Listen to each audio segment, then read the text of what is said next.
തിരുവനന്തപുരത്ത് ഒരാൾക്ക് കൂടി അമീബിക് മസ്തിഷ്ക ജ്വരം സ്ഥിരീകരിച്ചു. 24 വയസ്സുള്ള നാവായിക്കുളം സ്വദേശിനിക്കാണ് രോഗം ബാധിച്ചത്. കണ്ണറവിള, പേരൂർക്കട സ്വദേശികൾക്ക് പിന്നാലെയാണ് മൂന്നാമതൊരു സ്ഥലത്ത് രോഗബാധ സ്ഥിരീകരിക്കുന്നത്. ഷിജോ കുര്യൻ കൂടുതൽ വിവരങ്ങൾ നൽകും. ഷിജോ, വിവരങ്ങൾ. അനീഷ, ഇപ്പോൾ തിരുവനന്തപുരത്ത് വീണ്ടും അമീബിക് മസ്തിഷ്ക ജ്വരം സ്ഥിരീകരിച്ചിരിക്കുകയാണ്. കഴിഞ്ഞ ദിവസങ്ങളിൽ 6 പേർ രോഗം സ്ഥിരീകരിച്ച് തിരുവനന്തപുരം മെഡിക്കൽ കോളേജിൽ ചികിത്സയിൽ തുടരുകയായിരുന്നു. അതിന് പിന്നാലെയാണ് ഇപ്പോൾ മറ്റൊരു സ്ഥലത്തുകൂടി, തിരുവനന്തപുരം ജില്ലയിലെ തന്നെ മറ്റൊരു സ്ഥലത്തുകൂടി ഇപ്പോൾ രോഗം സ്ഥിരീകരിച്ചിരിക്കുന്നത്. തിരുവനന്തപുരം നാവായിക്കുളത്തുള്ള 24 വയസ്സുള്ള എന്ന് പറയുന്ന യുവതിക്കാണ് ഇപ്പോൾ രോഗം സ്ഥിരീകരിച്ചിരിക്കുന്നത്. കേരളത്തിൽ ഇതാദ്യമായിട്ടാണ് ഒരു സ്ത്രീക്ക് അമീബിക് മസ്തിഷ്ക ജ്വരം സ്ഥിരീകരിക്കുന്നത്. അതുമാത്രവുമല്ല, ലോകത്താകെ 200-ൽ പരം ആളുകൾക്ക് മാത്രമാണ് ഈ രോഗം സ്ഥിരീകരിച്ചിരിക്കുന്നത് എന്നുള്ള റിപ്പോർട്ടുകളും ഇതിനോടൊപ്പം തന്നെ പുറത്തു വരുന്നുണ്ട്.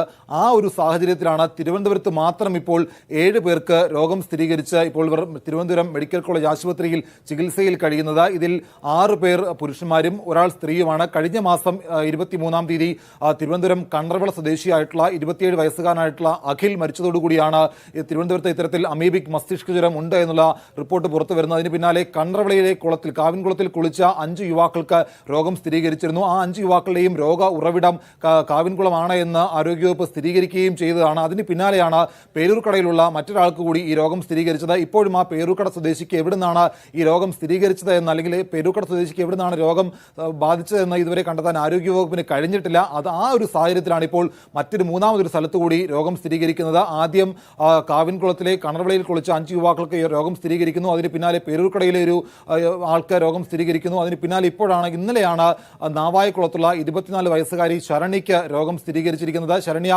വീടിന് സമീപം നാവായിക്കുളത്തെ ഒരു പൊതുകുളത്തിൽ കുളിച്ചതായിട്ടുള്ള വിവരം ആരോഗ്യവകുപ്പ് അധികൃതരോട് പറഞ്ഞിട്ടുണ്ട്. ഇവിടെ നിന്നുള്ള അടക്കമുള്ള സാമ്പിളുകൾ ആരോഗ്യവകുപ്പ് ശേഖരിക്കും. എന്തായാലും അതീവ ജാഗ്രതയിൽ തന്നെയാണ് ആരോഗ്യവകുപ്പ് ഈ കാര്യങ്ങളെ കാണുന്നത്. പ്രത്യേകിച്ച് തിരുവനന്തപുരം ജില്ലയിൽ ഇതിനോടകം തന്നെ 7 പേർക്ക് രോഗം സ്ഥിരീകരിച്ച് ചികിത്സയിൽ കഴിയുകയാണ്. ഈ രോഗത്തിന്റെ പ്രാരംഭഘട്ടത്തിൽ തന്നെ ഇത് കണ്ടെത്താൻ കഴിഞ്ഞു എന്നുള്ളതാണ് ആരോഗ്യവകുപ്പ് ഇപ്പോൾ വിലയിരുത്തുന്ന ഏറ്റവും പ്രധാനപ്പെട്ട കാര്യം. കാരണം ജർമ്മനിയിൽ നടക്കമുള്ള മരുന്ന് ഇതിനകം മെഡിക്കൽ കോളേജ് ആശുപത്രിയിൽ എത്തിച്ചിട്ടുണ്ട്. അതടക്കമുള്ള സംവിധാനങ്ങൾ നൽകിയാണ് ഇപ്പോൾ ചികിത്സയിൽ കഴിയുന്ന ആളുകളെ ചികിത്സിക്കുന്നത്. നേരത്തെ കഴിഞ്ഞ മാസം ഒരാൾ മരിച്ചതുകൂടി ഉൾപ്പെടുത്തിയാൽ തിരുവനന്തപുരത്ത് മാത്രം ഇതുവരെ ഈ രോഗം സ്ഥിരീകരിച്ചത് 8 പേർക്കാണ്. ഇതിൽ 7 പേർ ചികിത്സയിൽ തുടരുകയാണ്. 6 പേർ പുരുഷന്മാരും ഒരു സ്ത്രീയുമാണ്.